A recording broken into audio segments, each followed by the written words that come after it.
It'll send it to me automatically. So just go ahead and start, and we'll edit it. We're recording now. Yeah. Oh, actually, all three of us are now recording. Triple check. We're good. Well, thank you, Green Street, for having me. I'm super excited to be here with you tonight in this crazy week. There'll be space for all of that in the week that we are all having, for sure. The only things I would add to what Heather has talked about is that so I am also a mom. She says I write about writing, or I write about parenting, and I do. I have two little ones who, if I look like I'm distracted, it's because their faces are pressed to the porch windows and they can see me. Also, that I taught for a lot of years. And when I taught high school English.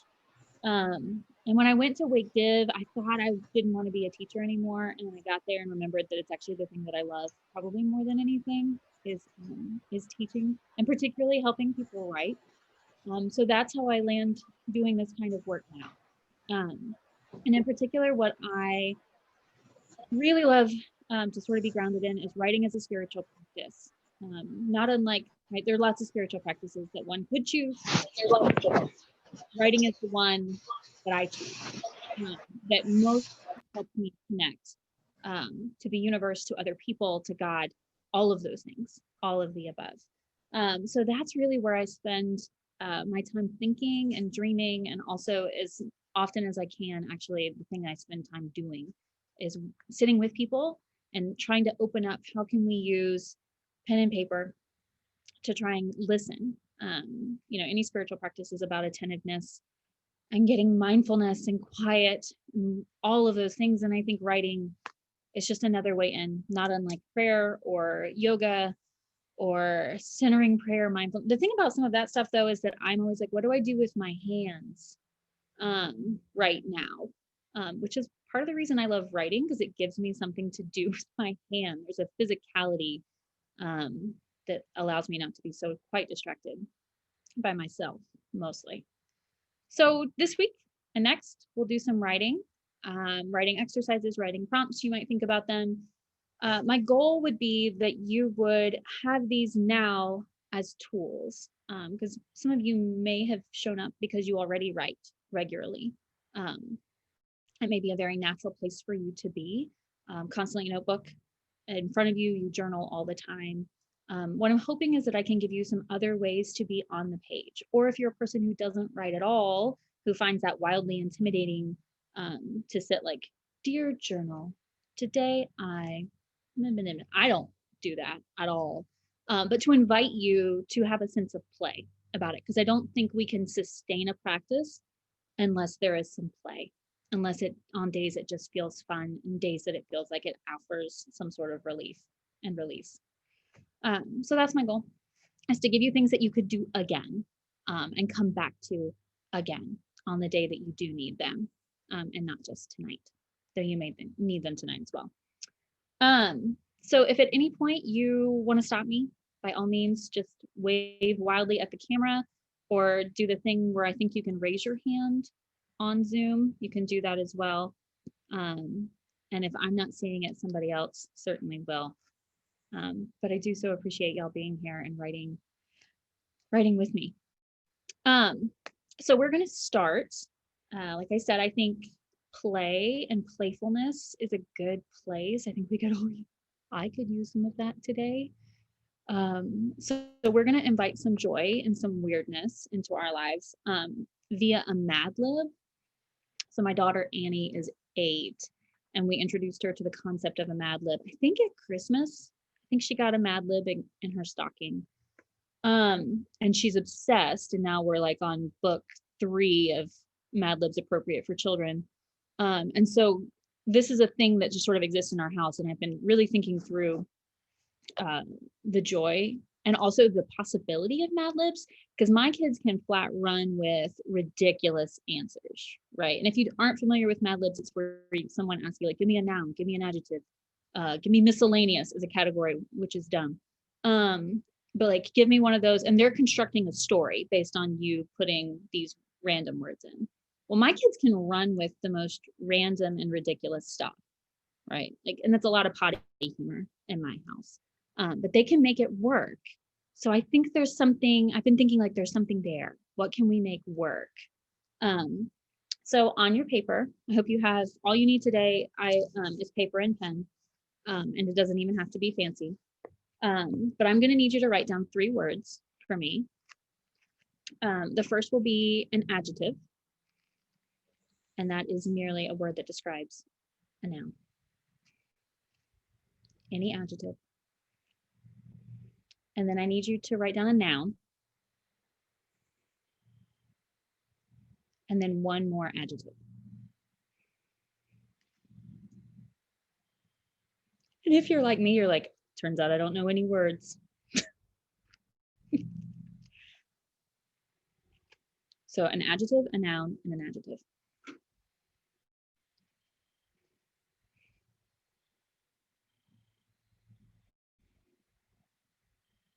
Okay. So here's where I get a little woo-woo about writing. One might say I get theological about writing, is that I really do believe that, not unlike other spiritual practices, that when we invite God to join with us and to create with us, that's really where the work is. That's where God shows up for us, is when we invite God to be part, right? Like, I don't know quite what I'm going to create here, but I invite God into it. So we're going to invite God into the next few minutes to see what's available to you, to see what's possible already in your imagination. Because potentially the Mad Lib you just created is ridiculous. It likely is, and that's fine. But we're going to open ourselves to the possibility that something's there. So this is what you're working with. This is what you just made. 2020 has been your first word. It feels like your noun. I am so, and then your third word, your second adjective. I have no idea what craziness is now on your paper. Who knows? Let us invite God and you and your big, beautiful imaginations to see, okay, maybe all 3 don't work, but see what you can do with at least one of them. How can you make one of those a true thing? And don't cheat, don't change your words.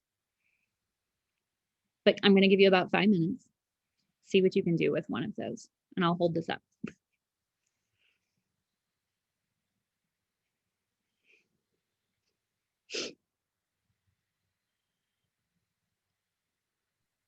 I'm sorry, I'm the student that's unclear. So what am I supposed to be doing now? Okay. So potentially you have 3 sentences, right? Right. Mm-hmm. Write out, how is that true? Can you make one of those like, hey, actually, it turns out I am so green does in fact tell me something about how I'm feeling right now at this exact moment. Write out how one of these is true, or all 3. Okay, thank you. Thank you so much for actually asking to. The best student.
Okay,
take about another minute.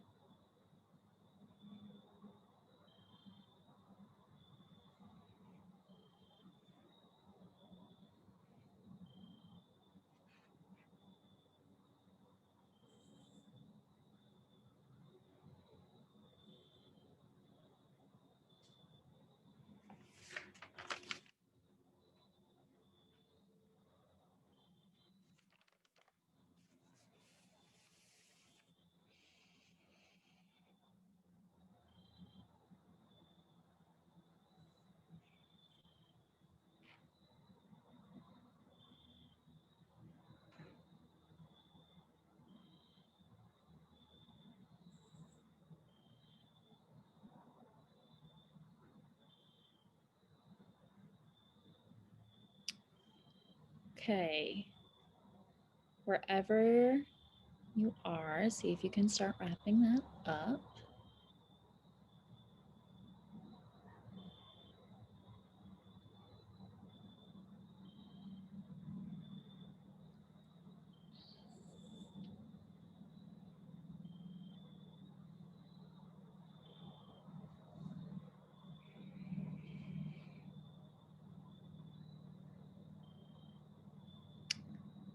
So in the description for my time with you all, it said you will never be asked to share what you've written, and that is entirely true. But the question I always have for folks, which isn't what did you write, because that is yours, though you're certainly welcome to share if something you're like, oh my gosh, some good words came out. But the question I always think is interesting to begin with is, was anyone surprised by what you wrote or by what came to you in this time? And can you tell us about that surprise?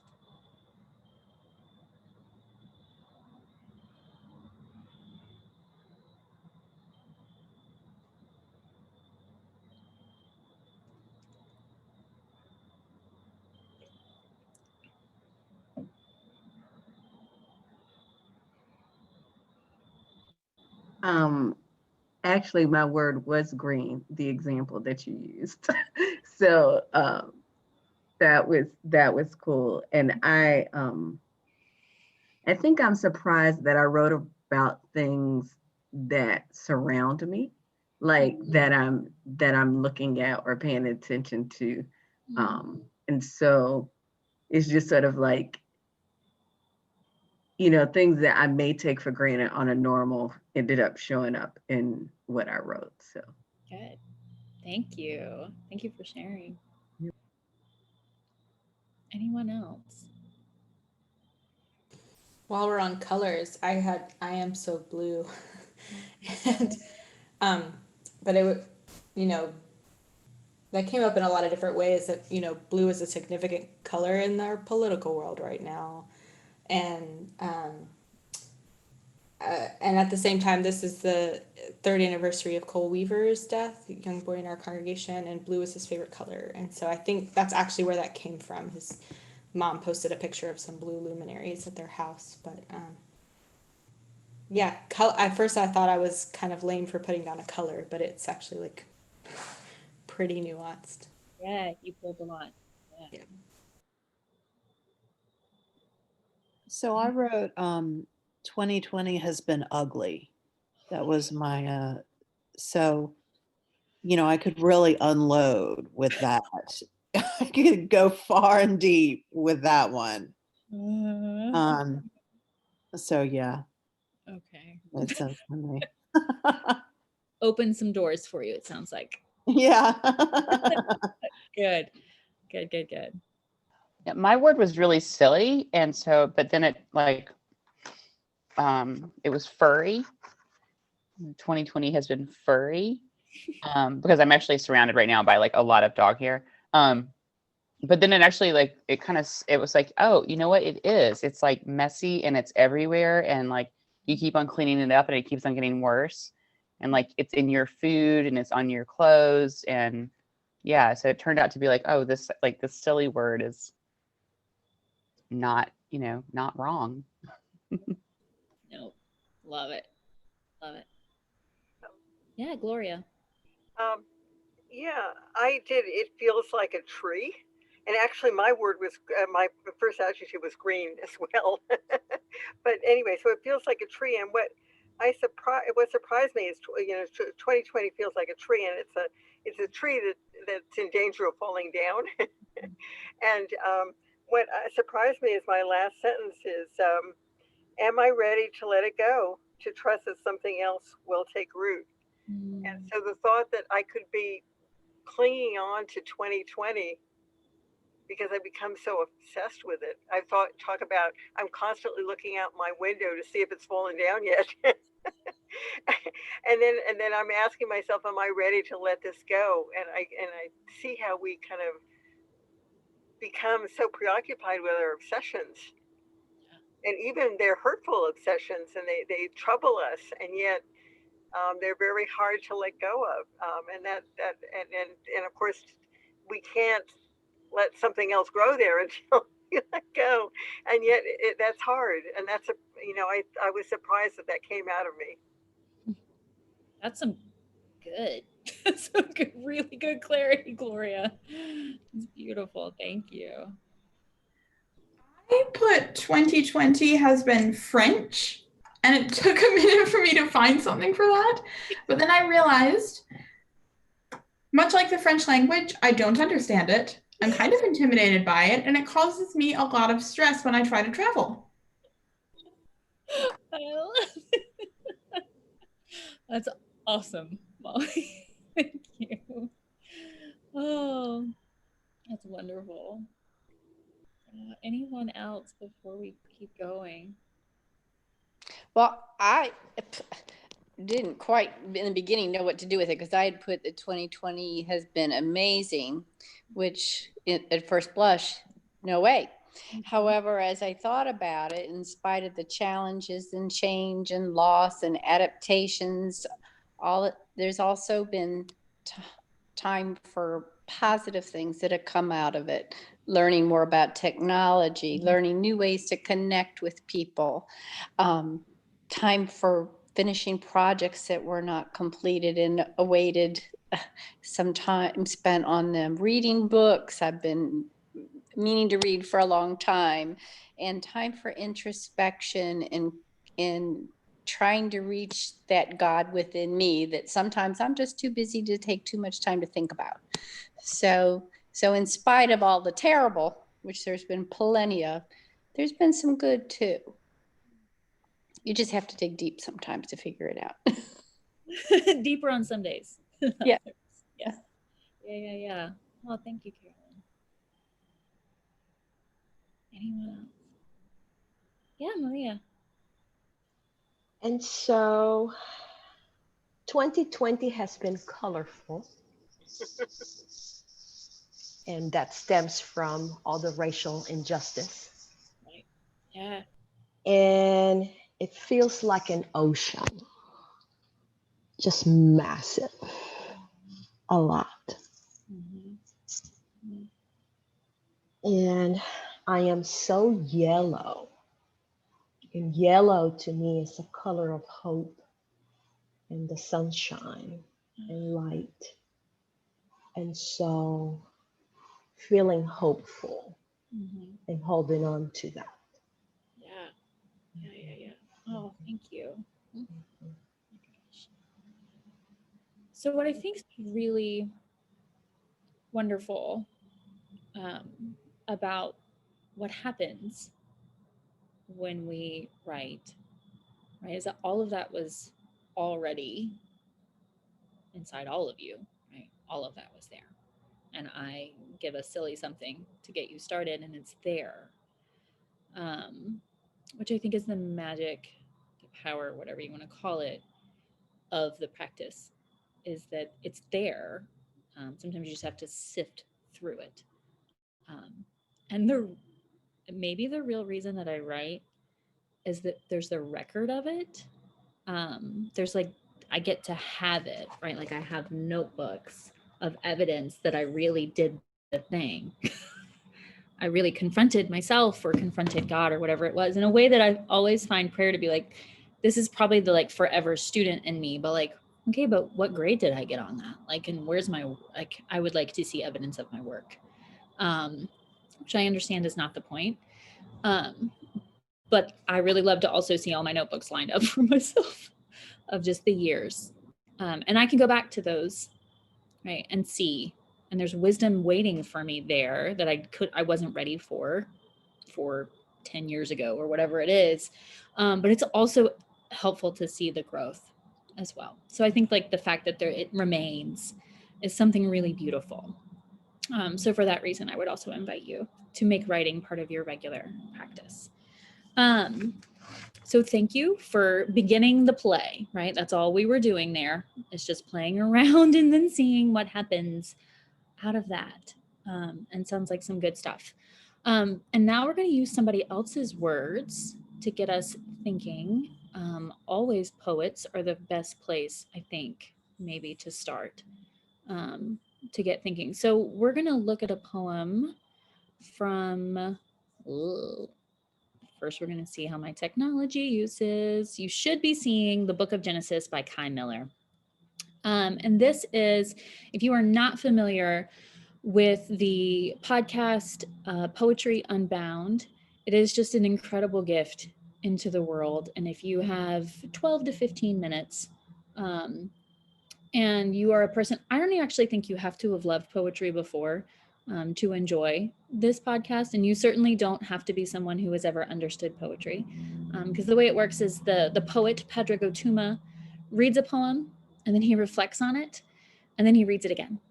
And that's it. And this poem has stuck with me. I think this is from March 2020.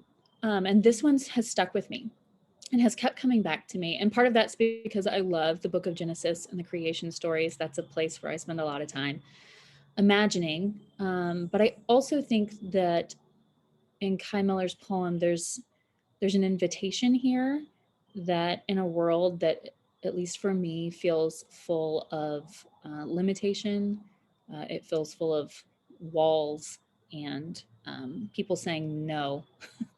I think there's something here perhaps for us. So we're going to listen to it probably twice. It's not very long. And I wanted you to be able to see it as well, because Padraig Ó Tuama's amazing Irish brogue is lovely, but also a little hard to understand at times. So we'll hear it twice and you can read along with him. And then we'll talk about how we'll write out of this poem.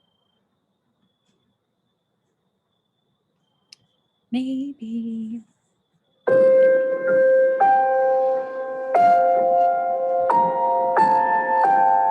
Book of Genesis, written by Kai Miller and read by Padraig Ó Tuama.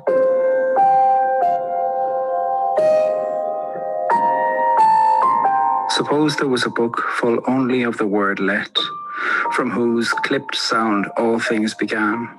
Fur and firmament, feather, the first whale, and suppose we could scroll through its pages every day to find and pronounce a let meant only for us. We would stumble through the streets with open books, eyes crossed from too much reading. We would speak in auto-rhyme, the world would echo itself, and still we'd continue in rounds, saying let and let and let, until even silent dreams had been allowed.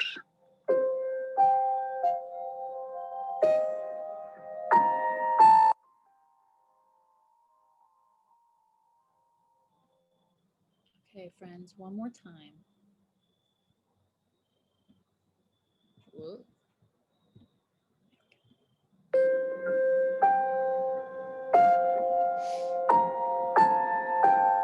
Book of Genesis, written by Kai Miller and read by Patrick Otuma.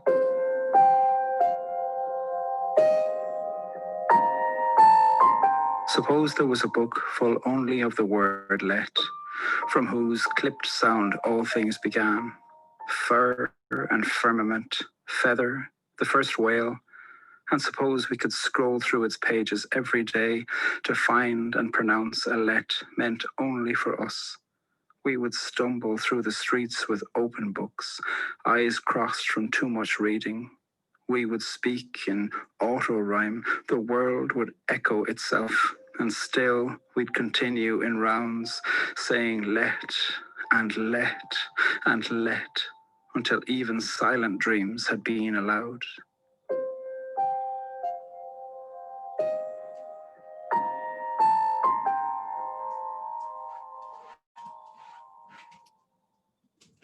Okay. So, you know what? First, my dog is scratching at my screen, so I'm gonna go let her out or let her in.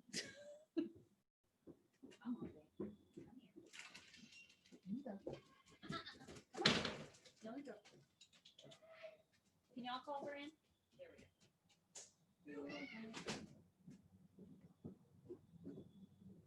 There's real life for you. Okay.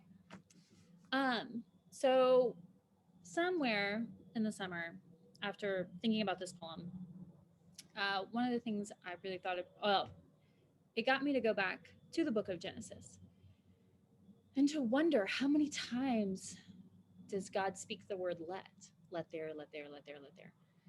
How often does that book or how often does that word show up? And it's 13 times within the first chapter and change, I think. 13 times within that first creation narrative that God says, let there be, let there be, let there be. And what I think Kai Miller invites us to imagine, and what I hope is true, is that the things, our deepest desires, are the very things that God wants to let be true. Let there be that thing that you need for the world to be good and to be right. And because I think the number one thing to get people writing is to ask people to make a list. I think there's deep power in the making of a list. I'm going to invite you to make a list of 13 phrases that begin with let. That if you had this book of Genesis that Kai Miller was describing, that find and pronounce a let meant only for you until even your silent dreams have been allowed. What are the 13 things that God needs to make come true for you to build the world you need? And see if you can get to 13, all of them beginning with let.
Okay, maybe another minute.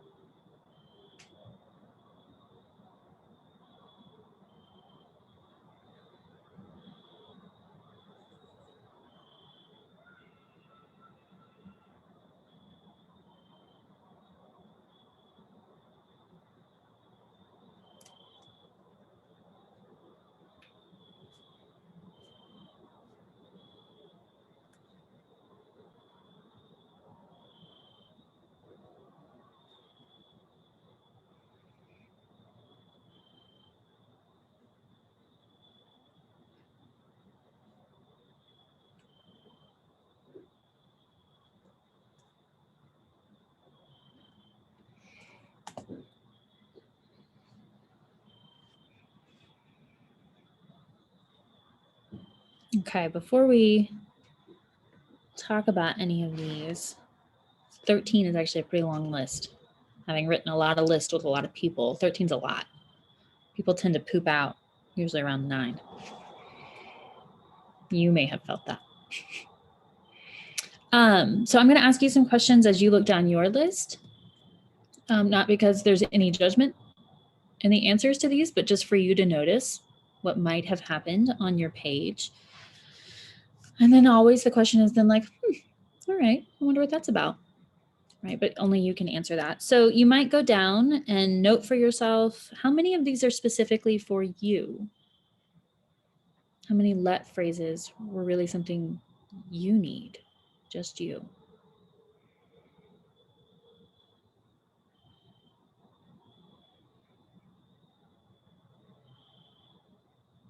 As well, how many for your people? And I don't know how big that group is for you.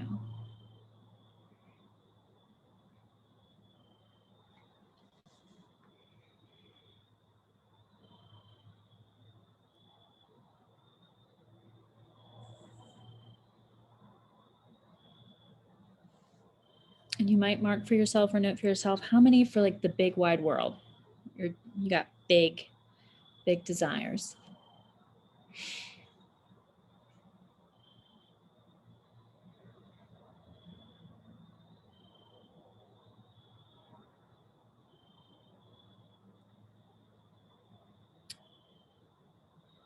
And then finally, noting for yourself, how many of these feel possible?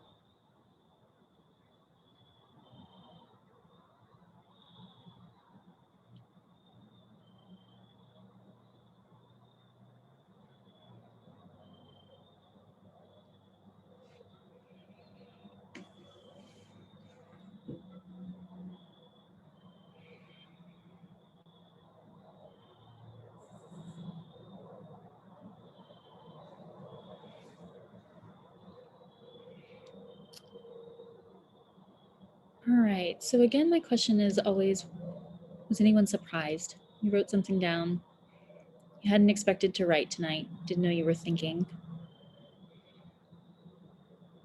I think God shows up in our surprises, so that's why I always ask.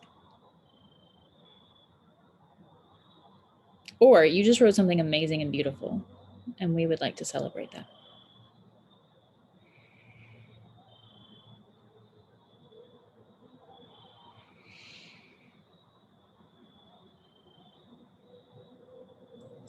There were a couple of let phrases that I wrote that seemed just funny at first, but then when I thought about them, they actually kind of made a lot of sense. Good. Thank you, Emily. I didn't have any surprises. Maybe I did. But what I've noticed is a consistency across the messages and the wishes of Let It Be. It feels very congruent with my values and my wishes and desires for the greater good.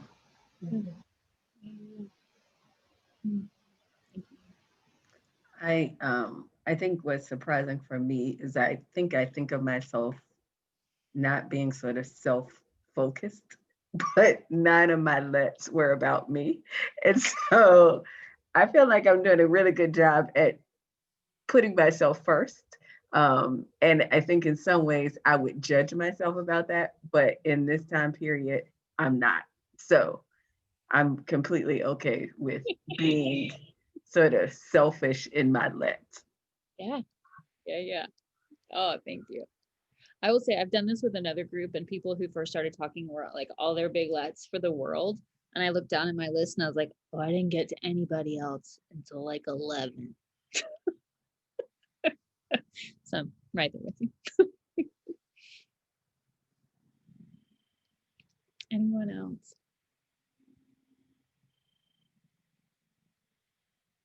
Any of yours come out like a groan? Like, oh, let this.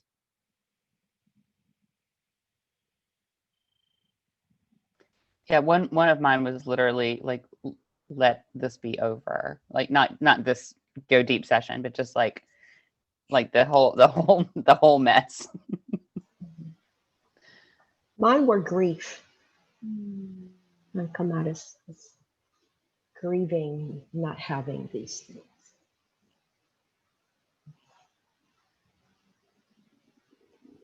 Mine were things that make me happy, like joy and peace and rest. And So inviting those things into your life. yeah. And when I looked at the list, when you asked how many of these are possible, I just really don't know. I mean, I think that was a hard question, you know? Let there be peace. I don't know. But I'm hoping so. Let there be peace. So yeah. Yeah, thank you. Anyone else?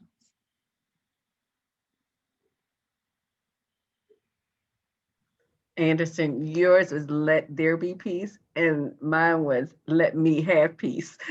So like again, I think very much about me, which I think is possible. Good. That's a start. That's good. Sure.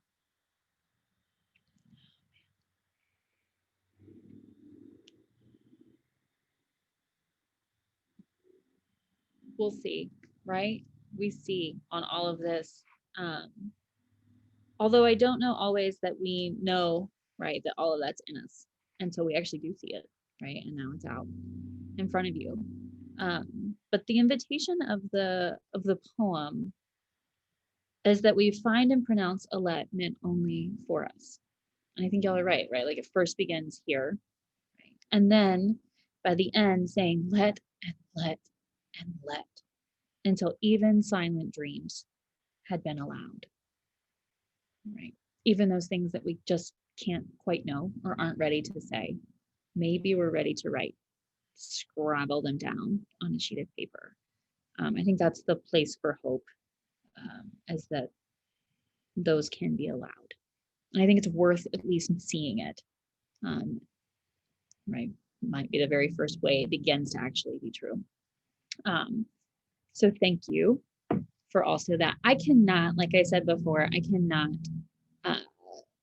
sing the praises of the list enough.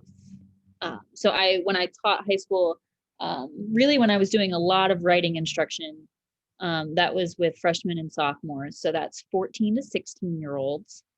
And I was at a place in my teaching at that point where I wouldn't give them prompts at all. We just wrote every day.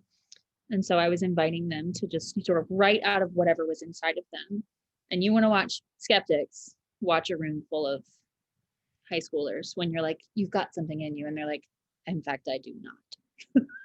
I got nothing. Please, ma'am, just tell me what to write. And it took us a while. But the thing that normally was a breakthrough for people is a list. Like, what list do you need to make today to begin there? That I think there's something very freeing. A blank page can be very overwhelming. But if all you need to do is make a list of the things you thought about first thing in the morning, or what you wore yesterday, like don't underestimate that that's a place to begin. I think part of writing as a spiritual practice is paying attention to your own life, believing that it's worthy of notice, that God cares what you wore yesterday, right? I don't know, in some cosmic way, perhaps. And so it's a big place to begin. Who knows where it ends, but like, okay, so I wore those things. And the day before I wore those things. And trusting that, okay, I just need to start getting some words down might be a place to begin. So this kind of list, so I've done this exercise, the let exercise now multiple times and have had to create my list of 13 lets at this point over the course of several months. And it's been interesting even for me to come back and do it again, right? And my lists are not the same as I move through space and time. So if you find yourself like, I'm interested in this writing as a spiritual practice, but I don't know what to put on the page, just make lists every day.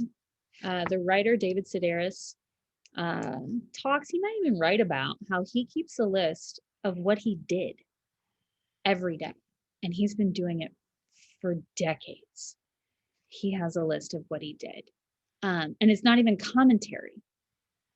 It's just a list of every day. Here are the things he did. But he has this incredible record. And often he says it's like enough to get him thinking through, like it'll trigger for him, like what was that? It triggers the memories of his entire life as a list. The other thing that I always think of, and Sarah and Heather may have been there, Jeff Chu talks about, he did it at Why Christian. He talks about this beautiful essay that he ends up producing that really is this meditation on who he is and his identity as a queer man and his relationship with his family, fraught relationship really with his parents. And that essay began with the list of the ingredients his mother used when she came and fixed him and his partner dinner. And all he did that night, right, it was this night full of emotions. All he could do that night was write, like, here are the things that she cooked for us. And those are the stuff. And then that sat and didn't go anywhere for him, didn't really mean much until he began to reflect on that. And then out of that comes this wonderful experience, writing experience for him to have gone back through there. So I think there's a piece there, that the Jesus piece there is that like his life mattered. That moment and that meal mattered enough, and he knew that, to write it down. And I don't even think we need to know what sort of mysterious stuff is happening in that, but I think it's worthwhile to notice your life, to believe that God notices your life and notices it enough that you could jot it down. So that's sort of where I come from, is writing as a spiritual practice. And you did that 2 times tonight. You noticed yourself, and I appreciate it. So I think that's our time. That's what I got. Lauren, thank you so much. That was really great. I was reminded that when Aaron and I started dating, I had a little notebook like this one that I wrote down all the things he didn't like the foods he didn't like, and like stuff like that, so that I would like be able to like do something nice for him. And I have all these little notebooks of like things Aaron hates. And it's like such a lovely little like testimony to like how much time we've been together. And and it's nothing big, but it's just like, like Aaron hates the song Jolene, and like Aaron hates corn and soup, and Aaron hates like black lentils, and like just like all these weird little things. But I do love that list making, because it just sort of draws you into like, these are the details of my life that are important and that mean something, Yeah.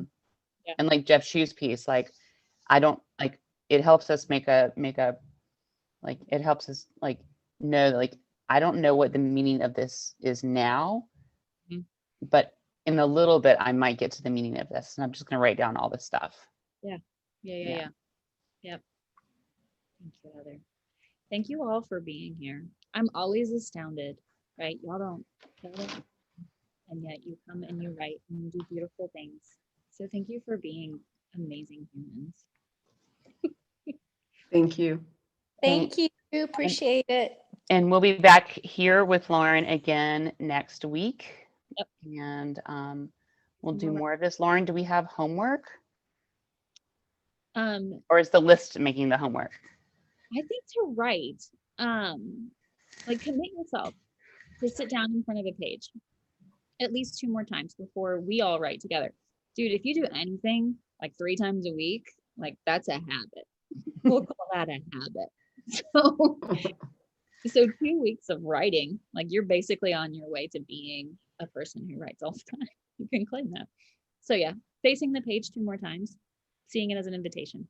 That wouldn't be such a bad thing. I just have to say, much of my adult life have wanted to like have a more regular writing practice, and I've been to like 1 million writing workshops, and never have I heard like list making validated as a form of writing, and I'm like an obsessive list maker, so this is just making me like so happy because I feel like I have a way in to Writer. So thank you for that. Oh, well, blessings, friends, on your evenings and on the week to come. Thank you. Thanks, everybody. We'll see you next week. Bye-bye. Thank you. Bye.